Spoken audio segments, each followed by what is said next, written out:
Good evening. Welcome to Good Guy Sports. I'm Jackson Gerke alongside our co-host Mike Roby and Blake Gerke, and we are joined this week and welcoming back our special guest, Mr. Kevin from Duke University. Mr. Kevin, it's great to have you back on our program here on Good Guy Sports. Always nice to see you.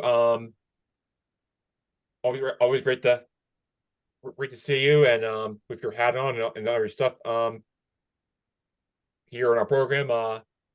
Um, great to get caught up and well, obviously we we, we lost to Arizona at Cameron Indoor on Friday, but then bounced back in State Farm Championship Classic against Michigan State on Tuesday. So, Mr. Kevin, it's great to have you back on, but get ourselves caught up to where we are right now with Duke athletics.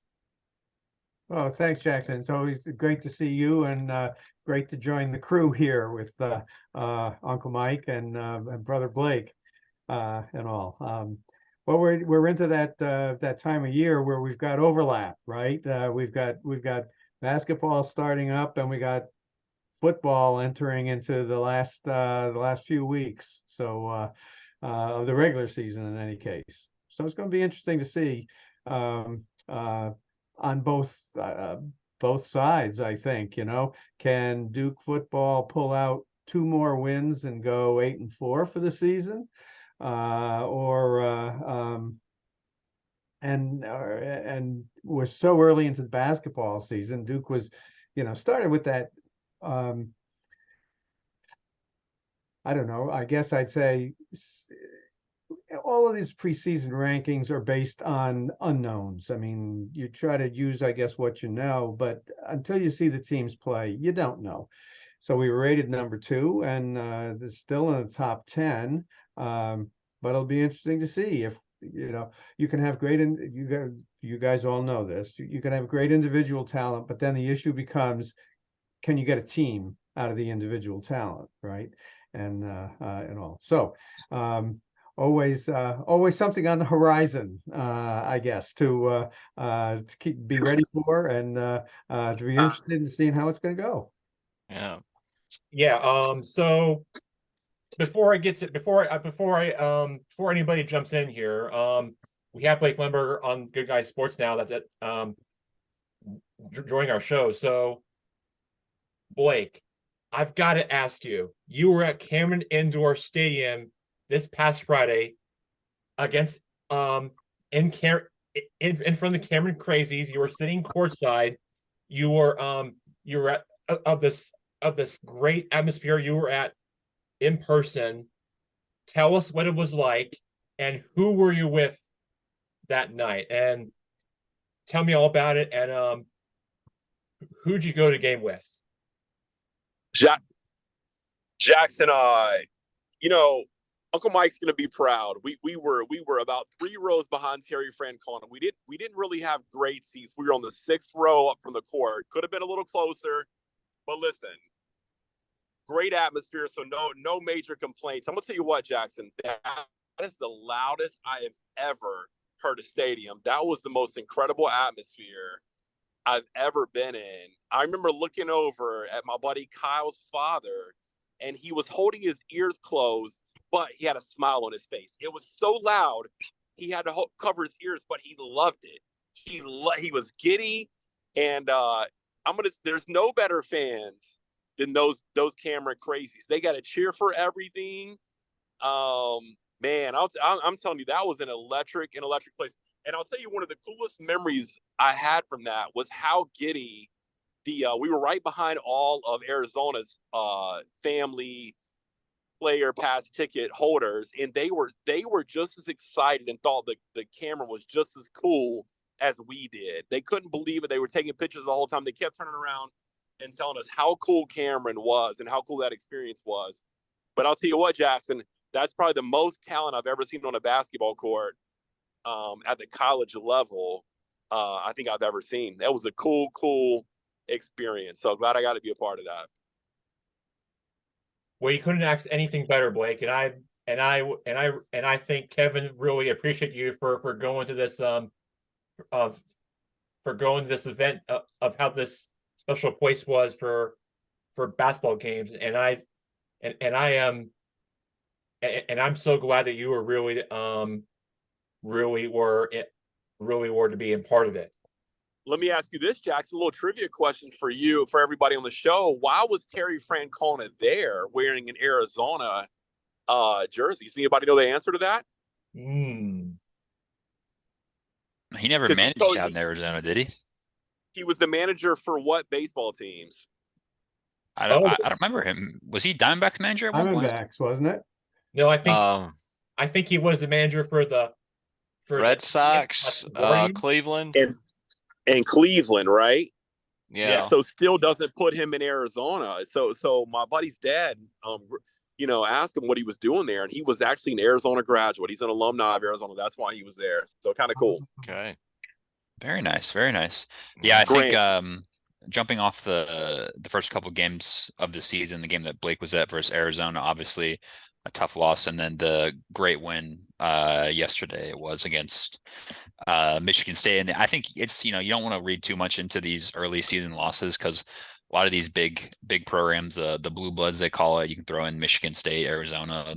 They obviously they front load the schedule with these tournaments and these games in Chicago, New York, MSG, and stuff like that. So definitely, like, losing one of your first games like that, obviously you're playing against a top opponent in Arizona. So nothing to dissuade the fans for the season like that. And a great win versus Michigan State. We're watching that game yesterday. I'm really impressed with the good balance that Duke has with some of the new recruits this year, and then the likes of Filipowski coming back from last year, getting a lot of experience from a good run last year. And obviously first year coach John Shire is coming back with a lot of experience as well. So I'm pretty impressed with what I've seen from Duke basketball right now, and I think they kind of have a good blend of experience and building off of a learning year last year. Is that accurate, Kevin, you think?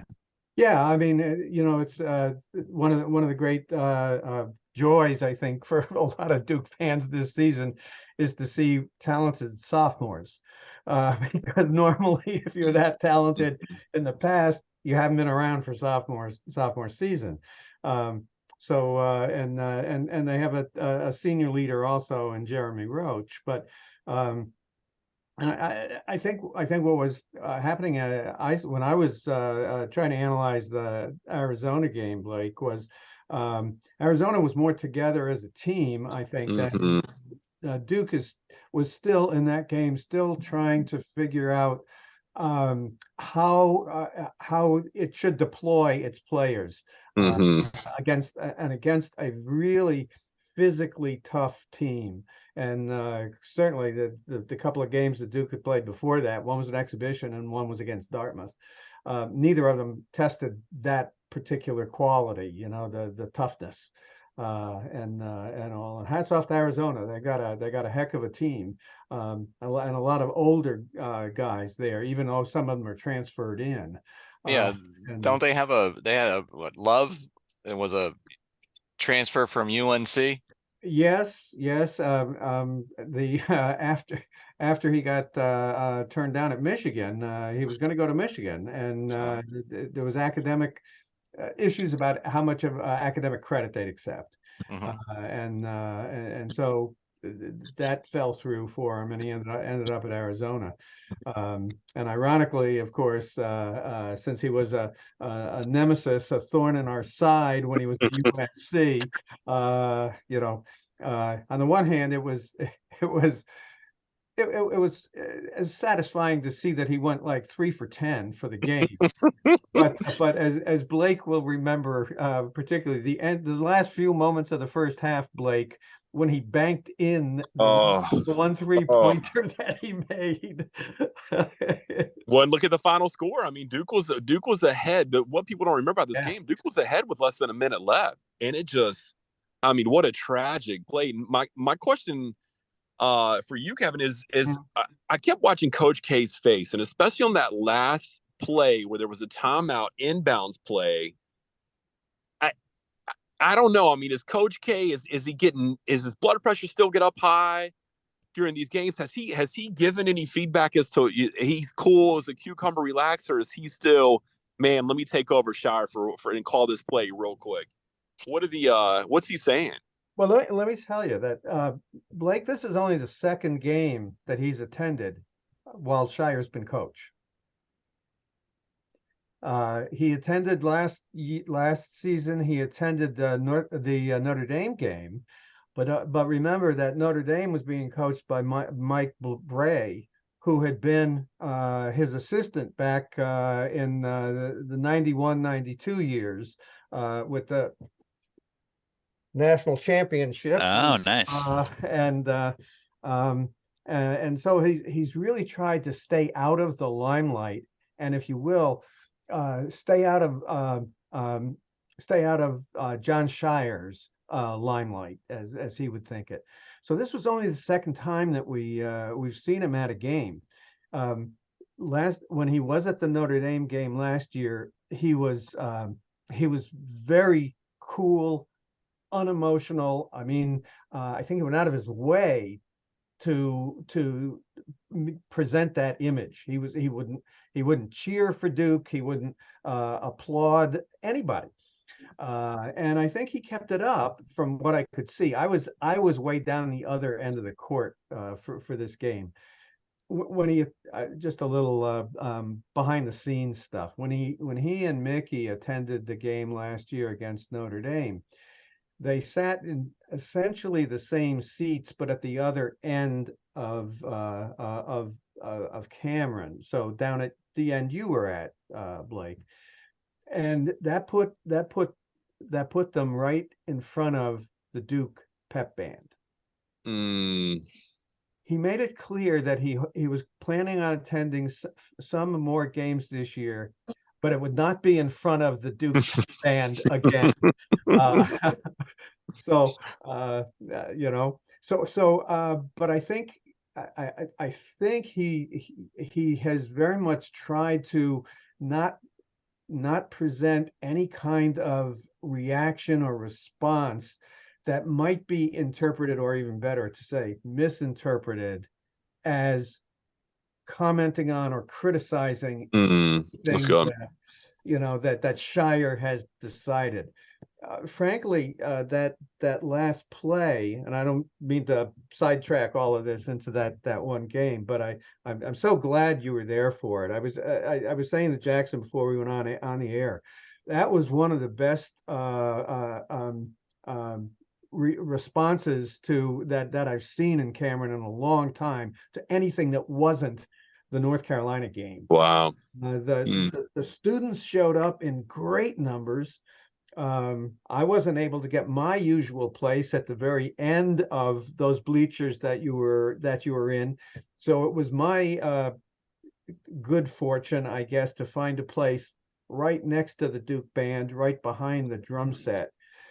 My head stopped banging 24 hours later, but it just was a great atmosphere, and I was so glad you were there and your friends there who could appreciate it, But it's been interesting to see that Mike has been so cool. I don't know if you were to ask, I don't know what he would say about that last inbounds play. Again, if you remember, I know you would remember the game. It was really a 3-point game. The final 2 points were from a very strange inbounds play with about 4.6 seconds left. Arizona was able to knock away and then put in a dunk at just before the horn went off. So that even emphasizes, I think, even more how tense things were there with a 3-point lead and 4.5 seconds. Things could change in a hurry in today's game. I will say, I thought one thing I also noticed, and I don't know if this is true with the whole, all of college basketball, I thought they let them play pretty hard. That game was physical from the beginning. There weren't a lot of fouls called in the beginning. And it was an aggressive. I remember one time, I think Flip You look down the court, you heard a big thud, and you look down the court, and Flip was on the ground sliding towards Coach K's buddies, and the ball was already at half court. He had gotten boxed out so hard, and they no fouls were called. They let him play. Yeah, and I think you always have to try to assess how the refs are going to call the game, and then you hope they call it equally on both sides. I thought that Arizona brought a physical toughness to the game that we didn't, and it was in some ways reminiscent to last year's Tennessee game that knocked us out of the NCAAs. Although there were a number of Duke folks who felt, at least Duke fans, who felt that those refs had let that game get completely out of hand and all. And I didn't get that reaction from folks about the Arizona game. I think they felt that Arizona just played a physically tough game, and the refs, as you well point out, really allowed them to do that. I saw Flip coming down the court at one point, and he took an elbow to the ribs as he was going down. No harm, no foul, right? I guess was the philosophy. But it was just the refs let that one go in a very physical direction, no question. And I noticed that as well in the game on Tuesday against Michigan State. Also a very physical rebounding battle. If you saw the score from that game after the first half, very low scoring, sloppy play, you could call it. Obviously, college basketball, you see a bit more turnovers, sloppy passes, and stuff like that. And so rebounding becomes important. And I think Filipowski and Young as well provided a great physical presence on the boards. So I think they probably had a correction there from the Arizona game. So I think if they're able to really establish that dominance in the post and become a big rebounding team, I think that will serve them well this year. I think you're absolutely right. I was looking and prepping for today. I looked at some of those stats, and Duke managed to out rebound Michigan State like 35-33. But the disparity in Arizona was 45 to 30. What did I have? It was significant. It was just absolutely significant. 45 to 33. So Arizona was a much better rebounding team against us. Put differently, we weren't a good rebounding team. Matter of fact, when the game was done, Coach spoke on first to the Duke radio broadcast, and then even when he spoke to the press in general, and he mentioned that he said we can't just rely on the big guys to go for the rebounds. Everybody's got to think rebound, and I think as you're pointing out, I think the message got through for the Michigan State game. Definitely, yeah. Jack, what do you think of Duke's start to the basketball season and the season up ahead? A couple of interesting games before we get into ACC play against Arkansas after Thanksgiving that I think will be a fun one. Baylor as well later in December, but obviously the Arizona and Michigan State matchups were probably the two toughest of the early run, right? Right. I mean, you're 2-1 for the start of this season, and now your next game is against Bucknell at home on November 17th, which should be beatable for Duke, but I think your next, well, I wouldn't say a tough test, but going up against a what should be a little bit of a competition, which would be November 29th against Arkansas in the Honolulu Invitational since it's not being played in Mon this year because the wildflowers, as we're thinking about those people who have lost their lives out there for this for what has been just those hard images to watch for the last couple of months. But to be playing Arkansas out in Hawaii, that would be that would be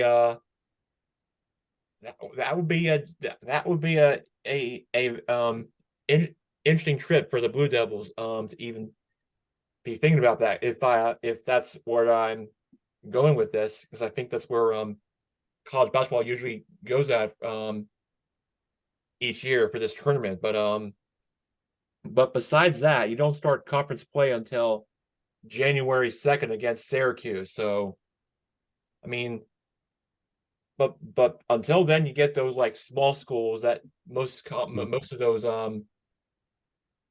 of these colleges get during this portion of the season. But you're right, you don't start the conference play, which things start to heat up a bit down the stretch until you get to March 9th. Then of course you look ahead to March Madness. But even though we're still in the start of the season, but that's usually things how it plays out in college basketball, unless things get a bit more intense or interesting to see how this season plays out. Yeah, I think because of the issues you mentioned, the Arkansas game will be played in Fayetteville, as I recollect. Does that fit with what you've got? Yeah. I think the game is at Arkansas now, which will obviously the fans there will be super fired up to be hosting Duke. So that'll be a tough atmosphere, a good test for this team, right? Yeah, sure will. Sure will, no question. And then the Baylor game is that Madison Square Garden, I think. Oh, that'll be a fun one. So yeah. Madison Square Garden, which Duke people sometimes call Cameron North. I like that. Yeah, Duke's had some good luck playing up there, and there's a fairly good contingent of Duke alums in the greater New York area. So yeah, we saw a lot of Duke fans at the United Center in Chicago on Tuesday as well. So I think they played a couple games there the past. I feel like they've played in Chicago quite a few times recently, right? That's right. That's right. And of course, it's home court for John Shire. Right. As he's a Glenbrook North kid, and all. He was proud to say that he scored his average playing in that facility was 31 points a game. Now, somebody pointed out he played one game there, but he did score 31 points. It's still a valid stat. Right. Yeah, and before we move on from Duke basketball, Jack, I just want to mention, while Kevin mentioned Coach Shire, I've just been pretty impressed with what I've seen from him so far this season in terms of media, and whenever you see him in timeouts before the games, after the game, stuff like that, talking to coaches, talking to players, talking to fans. I'm really starting to see why Coach K put a lot of faith in Coach Shire, because he really seems like he carries the Duke brand well. So from that, and obviously he'll have to have success on the court to go along with that. But so far I've been impressed with Coach Shire, just on and off the court. So just wanted to point that out as well. I as a Duke partisan, I certainly agree with that. I mean, I think most Duke fans, if not all Duke fans, are applauding that decision to go in that direction. And he worked. He even when he was a associate head coach, he was working hard. I mean, he was in discussions with psychologists and stuff about not merely the game, but how to handle young developing talents and all. He's very calm and cool and collected, and I think that's gonna, we hope that serves him well and us well. So thanks for observing that. Yeah. Yeah, absolutely. Jack, did you want to touch upon Duke football as well with Mr. Kevin? Yes, let's get right to it. Yeah, so They should have no problem with UVA. right, but Tough then year for the Cavs. Well, Mike, yeah, interesting you say that. I mean, because you're absolutely right. UVA is I think what 2-8 and all. But here's the But they thing beat that North Carolina and North that's Carolina. exactly it. That's exactly it. So and we're going to end the season the week after playing Pitt, who also is having a miserable season, except one of their 2 wins was at Louisville. So you just and we are still going right now at any rate with our 3rd string quarterback, who this time last year was playing in South Carolina, high school ball. So uh so Well, it, they played the Tar Heels pretty well last week. That's too bad it went into second overtime. yeah, I mean, and once again, it was in some ways it was scarily reminiscent of what Drake May, the UNC quarterback, was able to do last year. He brought them down the field last year, and I think threw the winning touchdown pass with 34 seconds left or 32 seconds left in the game. And the way he moved them down the field to get into field goal range, to tie the game, to send it to overtime, it's one of those things where I think you kind of think back and say to yourself, well, gee, if they'd only been able to stop them on this play, and all. And of course, we're living also with the raw memory of what happened in the Notre Dame game when Notre Dame had 4th and 16, and their quarterback ran for 17 yards. So, but so it'll be interesting to see, if our defense can take care of Virginia, and all. Gosh, I mean, I looked it up. I think I think UVA scored like 38 points against North Carolina, and all. So we just hope that's the team that doesn't show up on Saturday. Yeah, I tell you what, it's been a strange year in the ACC, hasn't it? With the traditional power like Clemson having one of their worst years, and then teams like Louisville and North Carolina being the top of the conference, but like you said, having some losses as well to teams that you might not have thought otherwise. So apart from Florida State, it's kind of been a topsy-turvy year in the conference overall. Oh, well put. Yeah, I think you're absolutely right, Blake. It just has. When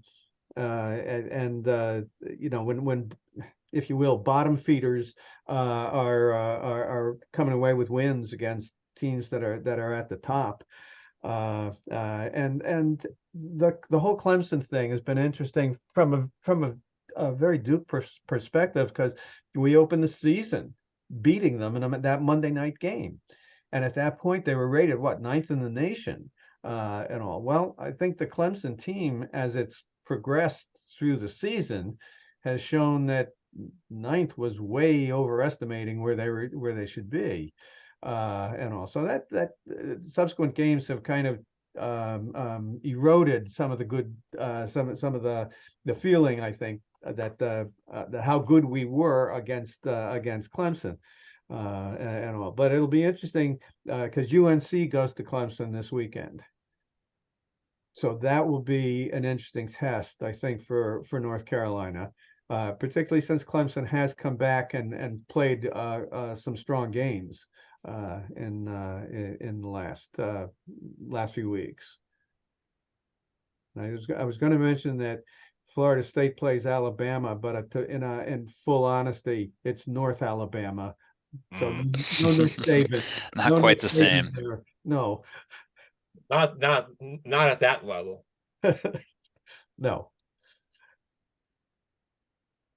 Yeah, so I mean, I think it'll be interesting to see if I think Duke has 2 winnable games to end the season at 8-4, like you mentioned earlier. And I think maybe given how well the season started, some some fans might be a little disappointed that they ended up with 4 or say 5 losses, whatever it ends up being. But I think finishing over 500, especially given some of the injuries we've had, I think finishing strong to this season would definitely still leave fans with a good feeling at the end of the year, right? I think you're absolutely right. And there were a number of us who were saying even before the season started that as we look down that schedule, that Duke could lose more games this year than it did last year and be a better team than it was last year, Right. because of the level of the competition that we had to face, and also I think coming through the gauntlet, 8-4 would be something for the team to feel proud of, and all. Of course, another issue that we may not want to get into, but there is angst among the Duke partisans over the fact that Jimbo Fisher is going to take his $76 million and leave Texas A&M, and will Texas A&M come calling for Mike Elko, the head coach at Duke, and all. Does he have connections to Texas A&M? Is that where he was the defensive coordinator? That's where he came from, right? Okay. When we hired him. Yeah. Interesting. Yeah. I mean, it would be it would. I was gonna say, like, it would be a huge blow if we were to lose this guy, and he is special and part of this program. And I gotta tell you, he's just whoever it is gonna replace him and in his place is not gonna feel the same without him, because he was by far one of their winningest coaches in Duke football history. So that would just that program would just take a huge hit if we were to not keep this guy. And yeah, find a replacement for him in Duke football, not going to be the same without him. But yeah, it's just going to have a different feel if you just don't if you just if he decides to leave and take the A&M job. Yeah, I think that's well put. Yeah, I think that's exactly right, Jackson. He's been I guess we had high expectations, but I'd say he even exceeded the expectations that Duke had when he first came in. Last year was such a wonderful turnaround with a lot of the same talent that had been available. So, but he seems very comfortable here. I was at right after the Wake Forest game, the next day I was at a luncheon, and he spoke to, and so this was before the news about Fisher's firing had come out, but it doesn't matter. He certainly seems sincere in feeling his affection for the place. His own undergraduate career was at Penn, so he's an Ivy League guy, and all. So we're hopeful that even if A&M wants to back up a Brinks truck to his door, that he's going to say, as actually he said that day, apropos of nothing in particular, but money isn't everything to this guy. So he's being well compensated. Our athletic director was savvy enough after last year's experience to extend his contract for another couple of years, indicating great faith in him and all. And he's put together a terrific staff here. So we're hopeful that that if it does come to that he would choose to stay. But there again, that's who knows who's going to get the offers from Texas A&M. But it's just another one of those things that I guess you hope that it doesn't play too seriously in the background for the players. And all they ought to be concentrating on the UVA up there in Virginia, right, Mike? Wahoo! Somebody was just asking me yesterday, where did that come from? I mean, they used to be the Cavaliers. Well, they're still the Cavaliers, but that's just I guess a cheer or whatever I'm not really sure where that came from. Because I often see it just abbreviated to the Who's, right? The Who's, yeah. Apostrophe capital H. Who. Yeah. And then on Virginia Tech campus, it would be something completely different. Yes. But we won't go there. No, we won't. But I'm an alum of George Mason, so. So that's the George Mason shirt. That's the George Mason shirt, yeah. Oh, fantastic. Yeah. Neat. Since we were talking college basketball, I had to put in my George Mason appearance. Excellent. Excellent. And I'm trying to think, didn't oh my goodness, Larinaga? Larinaga, yeah, he's the one that took us to the Final Four. He's now the head coach of Miami. The connection I have is nothing personal, but my undergraduate work was at Providence College, and of course that's where he came the year I left. That's the game where he came and played as an undergraduate, and all. He's become a very, very good coach, and I'm sure the George Mason experience was crucial to that. Absolutely, it's been crucial for all of us Patriots. Go Pats. Yeah, go Pats. Hey, Blake, shout out. Number one team in the Big South. Is the in basketball? No, in football. Oh, now they got to beat Charleston Southern this weekend. Got a big game, but if they do, they share the title and they get a automatic bid to the playoffs. So and not only that, got to talk a little basketball. My guys were up. They played 2 top 25 matchups in the past week, and I think it was maybe Kansas the second one. And they were up in the third at the end of the third quarter. They were beating them, so not doing bad. In basketball, they're up in Canada right now, and apparently, when you have international, they're talking about Virginia schools. Oh, James Madison, undefeated football team. Oh, that's who. Should they be allowed to play in a major bowl game? Is so James they just went from they're D1 now. The major leagues in college, and they're still 2 years prohibited from getting into a major bowl. Oh, but they went as from an undefeated team. I was just curious of what the others' thoughts of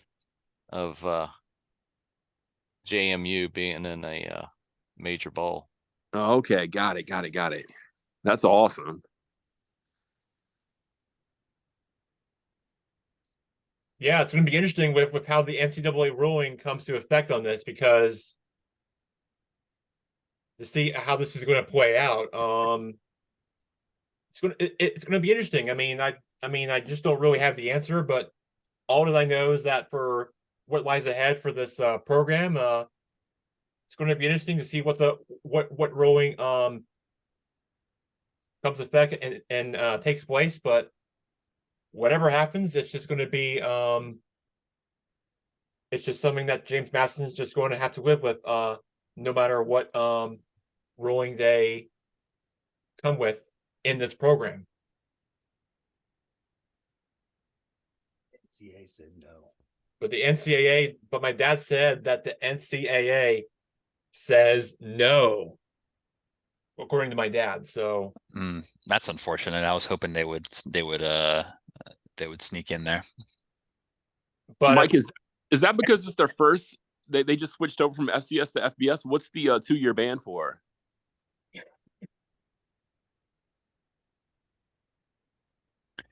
Is it? I think it must be something with the conference or with the when you switch over, there must be some sort of penalty, right, or something, or some sort of like waiting period, maybe. I believe there is, because I believe App State ran into the same problem. I think they did pretty well one of their first seasons, and maybe Georgia Southern as well. And they couldn't go to a bowl game, but they would have as well. So maybe that's it.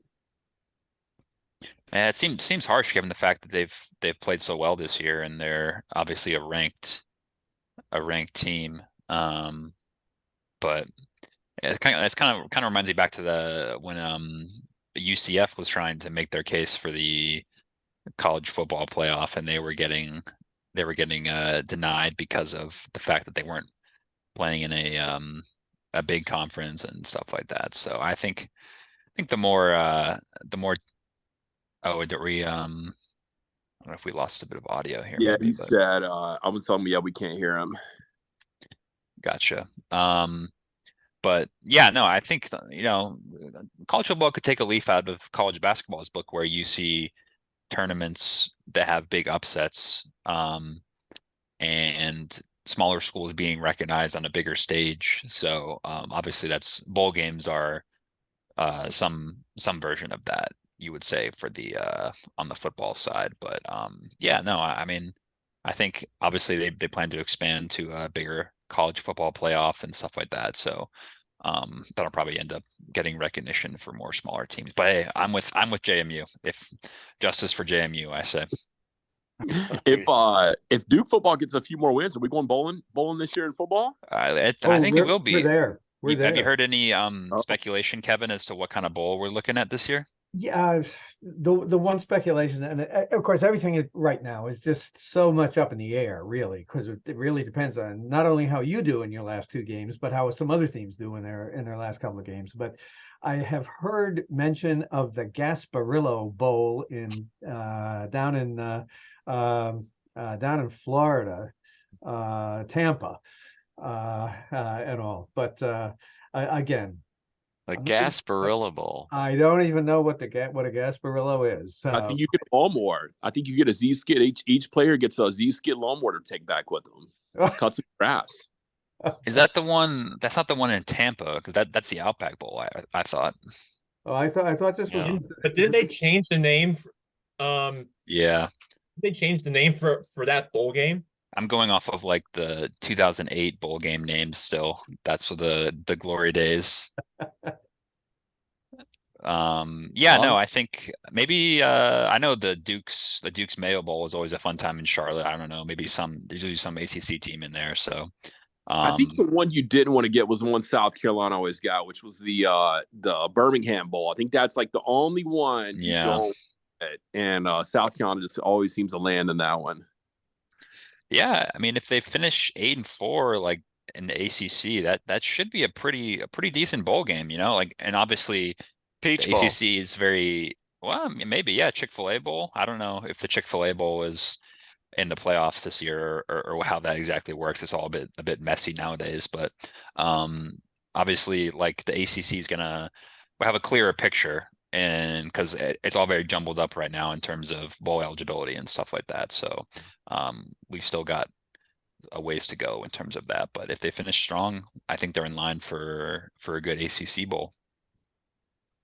Yeah, that's a good point. That's right, because the ACC, as you know, does have some contractual connections with several of the different bowls, and I'm not sure how far it goes down the line on that, Blake.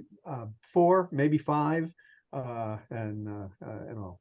Duke certainly could be in the conversation for one of the better bowls. Yeah, definitely. And I guess elsewhere in college football this weekend, Jack, just want to touch upon a couple of the big matchups. Not really that many huge games this week, but I think the one standout SEC game would be UGA traveling away to Knoxville, right? That's kind of the game that most people would have circled this week. Maybe Washington is going away to Oregon State as well, so that could be a tricky game for them. But do we think there's any chances Georgia could have a slip up here and possibly lose in Knoxville? Yeah, well, to your point on Tennessee, they almost beat Missouri on the road, and they could have came up with with a big win last week, but Missouri just had other ideas, and they just end up winning the game on their turf. But you're right. Think about if Tennessee were to win that game last week, it would be a then who then think about if Tennessee were 8-3 heading into the Georgia game, that it would be a big game, tough test if that result holds, but it doesn't. So now you got the top seed ranked Georgia team heading into the number one top ranked seed, like you said, Georgia Bulldogs, who just which was Ohio State as the top seed, but now slips to number 2 in the latest college football rankings. Now that Georgia is on top of the rankings in college football, that spread's going to give Georgia a double-digit favorite, even though Tennessee didn't win last week. There's still a chance, even though this game's not playing on the road for Georgia, that Tennessee can still find a way to ruin their season, as we all know how things can turn out. There is a possibility, and I could see this game go either way. If Tennessee were to have a good game and make things closer or interesting, or maybe they can pull off this upset. You never know, but I still might lean towards Georgia, but I wouldn't rule out against Tennessee at home, even though they got a tough test ahead for them at home. Jackson, how is Georgia's tight end coming along? He had a high ankle injury. Is he You're talking about Brock Bowers? yeah. When do yeah, you think he'll be back? I think it's unknown, but if he's unable to play this week, then that's a huge loss for them. But I haven't heard any like latest injury reports, but if he's questionable, but he's but if he's playing this week, then in this game, then I think it will be huge for Georgia. But if he's not, then I don't think Georgia's gonna I don't think that's not gonna be great news for Georgia if you don't have him. But I haven't heard anything lately, but until they get back to me, but Yeah. I just don't think it's gonna be I just don't think it's gonna mean anything for Georgia. But if you lose him, yeah, that's gonna be a huge blow for Well, your if he's back for the Alabama game, that would be good.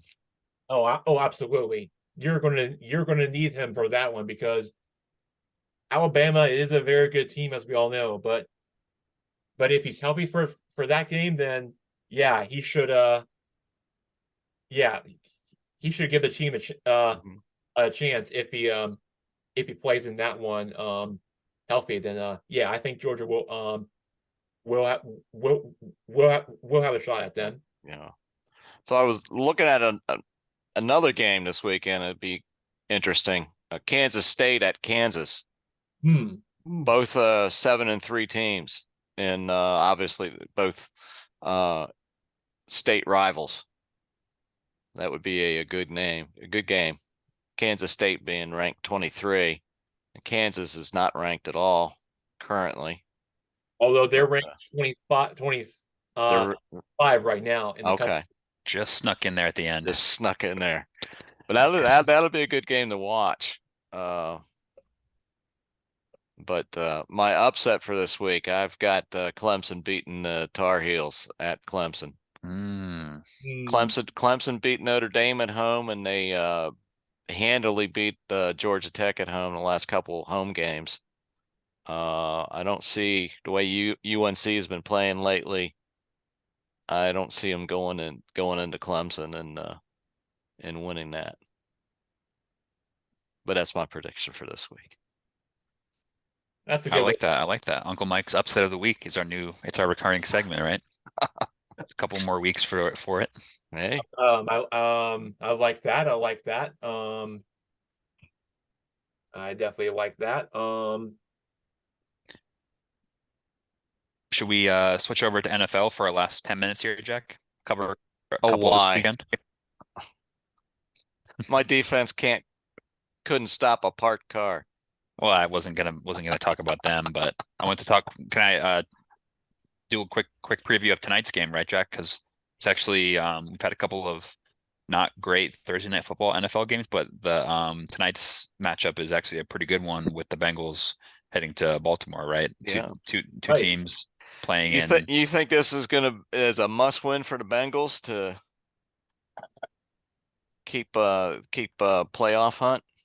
Well, they're in last place in their division, but they are 5-4 because they Yeah. happen to play in a historically great division this year. All teams currently above 500, and if they win tonight, if Cincinnati wins tonight, that will still be the case. Yeah, it's a really interesting scenario going on in the AFC North. Like I said, with all these teams playing so well, and obviously with the expanded playoffs, they could all theoretically make the playoffs with three wild cards, right? I believe. So interesting. Yeah, it's definitely getting to a point where Cincinnati, where people kind of expected them to wake up and perform like they have the past couple of seasons. Kind of interesting, similar scenarios going on with Buffalo as well. There's been kind of interesting year in the AFC this year with Cincinnati and Buffalo both having kind of off years, really opening up for Kansas City. I wouldn't pick against them in the AFC, to be honest. We saw them matching up against Miami a couple weeks ago in Germany. The game ended up being closer than maybe we thought originally. Miami definitely hung in there, but yeah, I mean, games in Baltimore tonight. I have a sneaky feeling Joe Burrow's gonna kind of lead the troops tonight and get a victory in Baltimore and kind of keep their season alive. They definitely need it more than Baltimore at this point. So I like that. But yeah, and then also the game, Jackson, on Monday night as well, as a huge one, huh? Super Bowl rematch on Monday night with the Eagles taking on the Chiefs, huh? Yeah, that should be a great one to watch. Right there. I mean, you got Patrick Mahomes against Jalen Hurts, which doesn't get any better than that, and yeah, that should be and that should be a good one. I'm not sure if that game's ever interesting, but the Vikings and the Broncos coming off their win last week on Monday Night Football against the Bills, against the Vikings coming off what I would call a statement win for Josh Dobbs against the Saints, and you got two pretty good teams in that slot right there. So do we have possibly the worst game of the year taking place in FedEx Field this week with the Giants coming to town, Uncle Mike? Oh, absolutely. Absolutely. yeah, Are they gonna be paying people to go to that one, you think? It beats the Panthers game we saw, where the Bears kept trying with 29-yard punts to keep the Panthers in the game so they could get a tie, and the Panthers just couldn't. That was pretty rough. That one, but you'll have the number one quarterback at FedEx Field this weekend. Who's that? Howell leads the league in total pass yardage. Just because he has to throw every play doesn't matter. I think that's a flawed metric if I've ever seen one. But Sam Howell, we need to get the stat guys to look at that one again, I think. But yeah, he's got the most yardage. He did well last week. This is the defense couldn't stop anybody. Your defense couldn't your defense couldn't get off the field or do anything to slow down Seattle, because they kept pushing the ball down the field and setting up in the field goal range, and that was where things just really haunt you guys. Yeah. yeah, I just yeah, it's not his fault. But like you said, that Jason Myers field goal just really sealed it and just really got you guys, and that's just what Yeah. happened.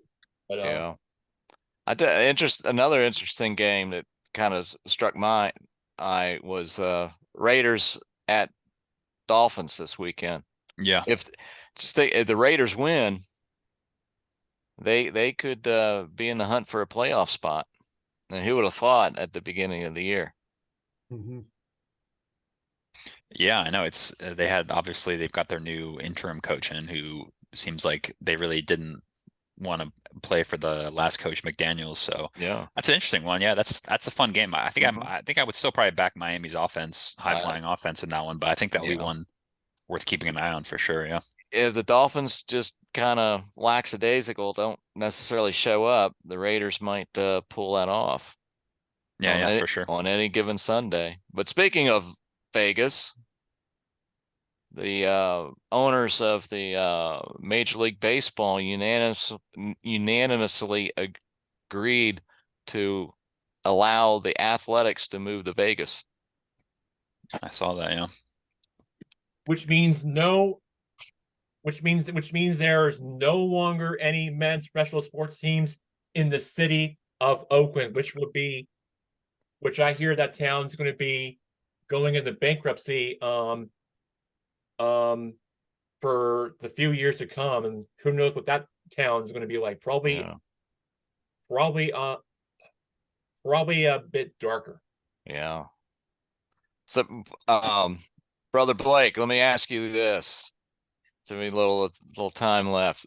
So, is Mookie or Freddie going to beat Acuna for the MVP tonight, or is Acuna going to take the trophy?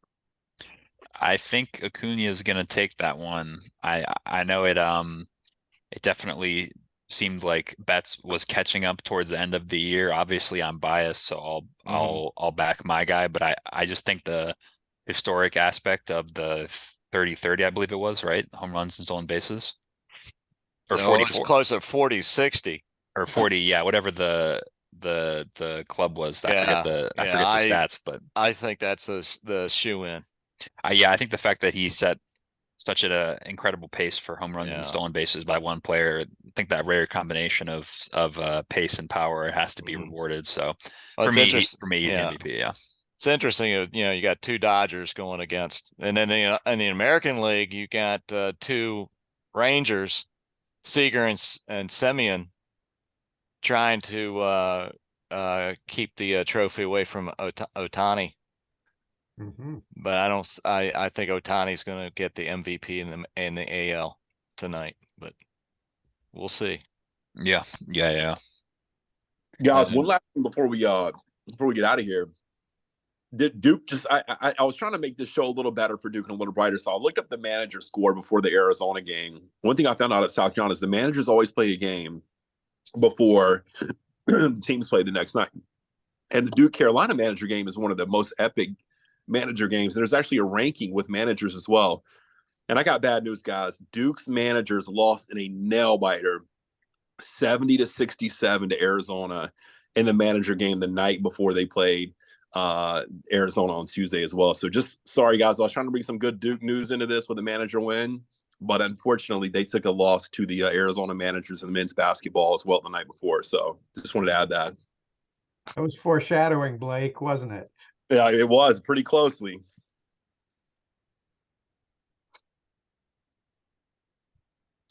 All right, Jack. Anything else before we want to wrap things up? A few more minutes left. The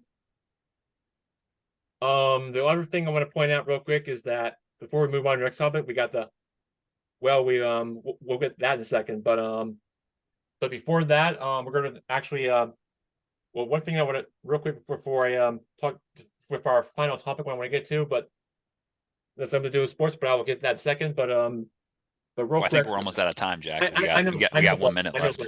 I know, Blake. I'll hurry up here, but Cowboys and Panthers, we'll talk about that another time. But anyway, what I want to get to real quick before we get ourselves out of here is we will not be on Good Guy Sports next week because we got Thanksgiving. That's next Thursday. So I got to ask all of you before we get ourselves out of here. Mike, I know that we were thinking about you and your family relatives having over during Thanksgiving week at your place.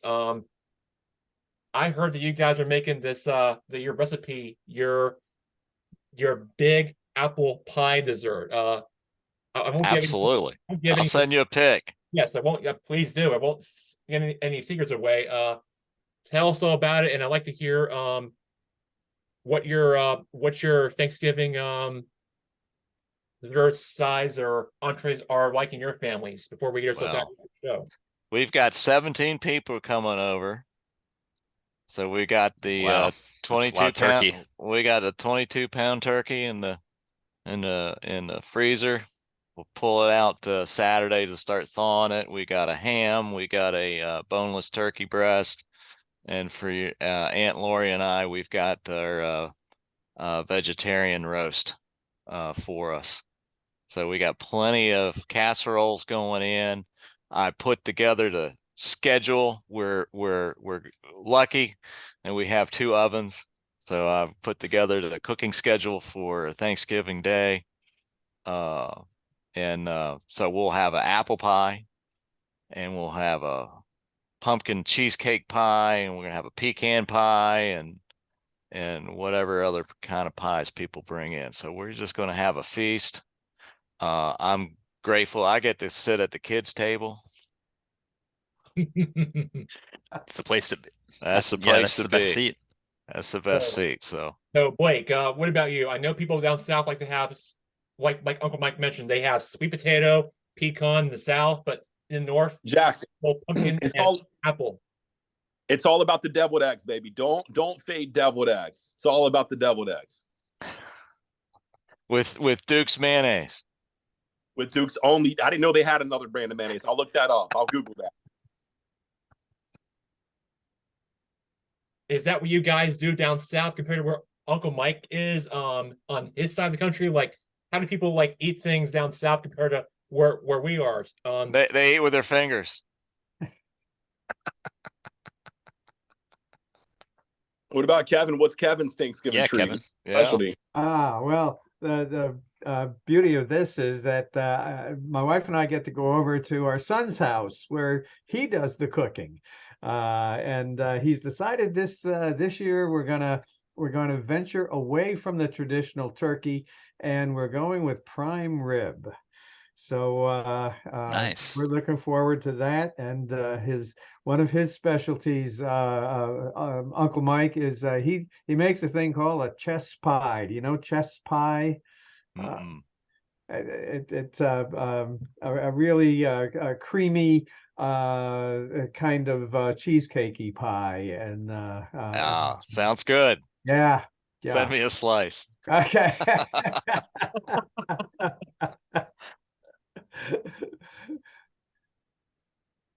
Blake, I know I'll be seeing you on Thanksgiving Day, but yeah. So Blake's gonna be just having. I eat everything. Okay. Whatever's warm out of the oven, I'll have. But no, I was thinking of maybe doing I'm trying to get convinced to do like a turkey slider this year. I know people do that with their leftover turkey, but I think getting like some nice turkey on a Hawaiian roll as on a little slider might be a fun innovation to our Thanksgiving this year. So we'll see if they go for that. It's great for halftime. Exactly. I'm just trying to turn Thanksgiving into a tailgate, basically. Yeah. Well, we know how you are sometimes, Blake. What can I say? I am who I am. Yeah. So real quick, Blake, were you just gonna have deviled eggs for Thanksgiving, or what? What's going to? Just a lot of eggs. Talking about the hamburger here. Give me all the deviled eggs, Jackson, and I'll take a little bit of mashed potatoes and gravy on the side as well. Brown gravy, of course. Brown gravy. Yep. Is that how you guys eat that? At your Thanksgiving or what? Yep, I think it is, Jack. Yeah, it is. It is. Yeah. All right, that's good to know. All right, that's a great way to end our show on Good Guy Sports. Mr. Kevin, it's great to have you back on. We love to have you. We love to have you back on anytime. You're more than welcome, and come back to my show anytime, Mr. Kevin. We love to have you on. You're always my favorite guest, and Mr. Kevin, it was an honor to be with you as my co-host here on Good Guy Sports. Love to have you back on, and let's keep this Duke thing going. And I love to talk more sports with you. Let's keep this thing going. Thanks, Jackson. I appreciate it. It's always just a delightful time to be on the show. Heck, it's a delightful time watching you guys, even when I'm not on the show. So, so just keep it up. All right. Sounds Appreciate good. it. Happy Thanksgiving, everyone. Yeah. Happy Thanksgiving, everybody. Go Happy Duke. Thanksgiving, everybody. Well, dude,